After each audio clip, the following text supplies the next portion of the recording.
Hello, welcome to Rev Endurance Sports and another edition of What's in Our Stand today. Today we have a Cervelo R3 that came to us because of a clicking noise.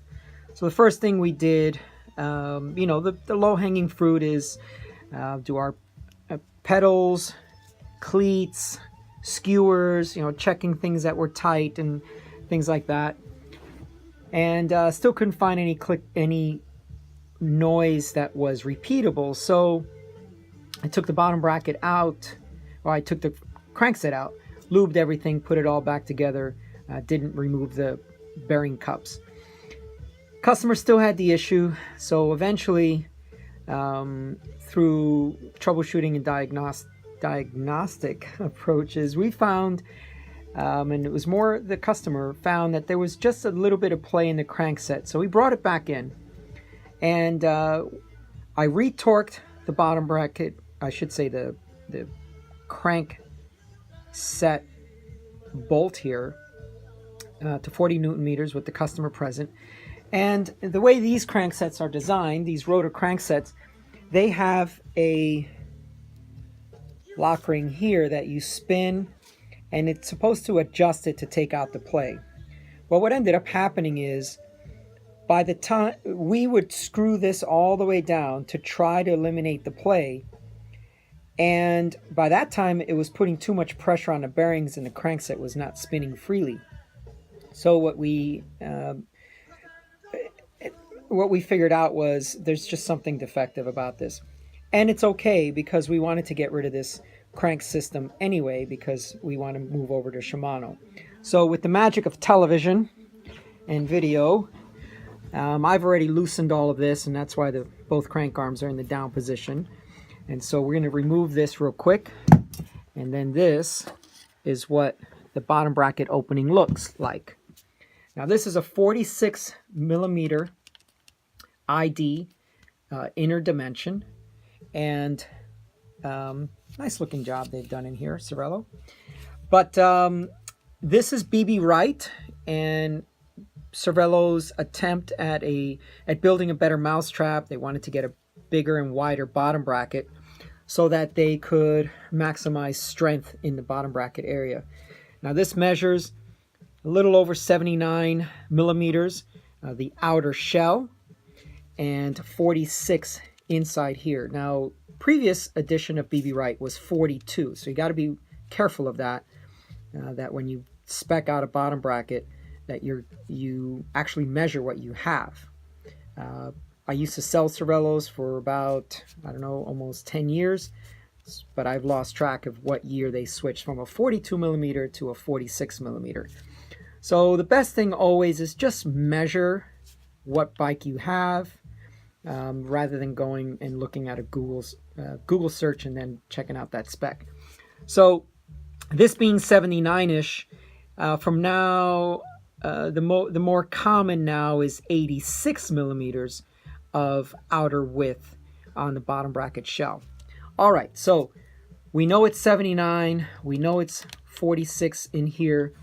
Now let's move over and look at what we're going to replace it with.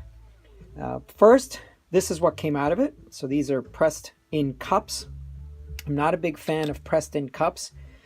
I'm not a big fan of adapters and reducers.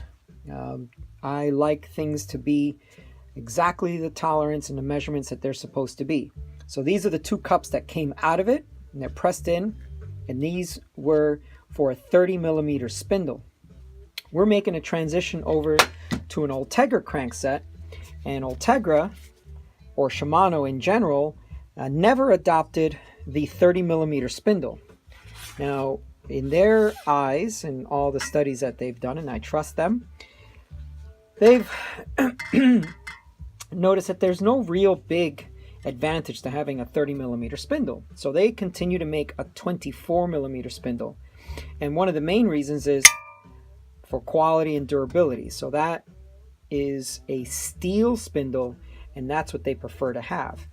So when you use a 30 millimeter spindle, you have to use aluminum, and Shimano has just resisted against that.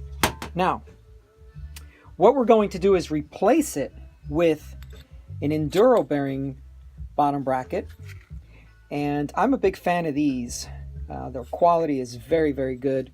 Their bearings in this case are steel angular contact bearings, so much better for durability. Additionally, you can get these in ceramic, but not every customer needs a $300-400 bottom bracket. So these are about $200, and this is a 24 millimeter opening as opposed to the 30 mil, and you can see the difference when they're sitting next to each other. Now the enduro bearings come with O-rings to take up a little bit of the slack in the bottom bracket shell if for whatever reason it's a little bit out of spec or it's a little bit wider than the 46 millimeters. And those those O-rings will go here on the edges of the cups right there. You'll see the little groove. Additionally, they come with spacers, reducers, all kinds of shims. So it's a very complete system when you're going to do a conversion. So this is what I prefer to do instead of using cups, Preston cups, or any type of reducers, because these, you can see the threads here and the threads here, they thread into each other, makes a very, very nice tight fit. And the edges here, of course, you'll need to buy a proprietary tool, which is this one here. And these two openings will be used on this particular one just because it has almost an external looking bearing. This will go on the drive side, and this will go on the non-drive side, and it'll sit flush with the frame. So you get just very, very little bit for your wrench to grab onto as you go to tighten it down. All right, well, thank you so much for watching. And one of the main reasons we went this direction is we're looking at a power meter in the future, which will probably be a Stages power meter.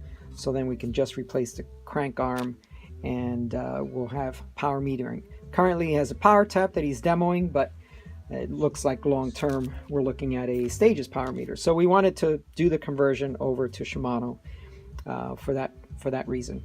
All right, thank you for watching. Please like, share, make comments, talk to your friends about what we do here at Rev Endurance Sports, and look forward to your business in the future. Thank you so much.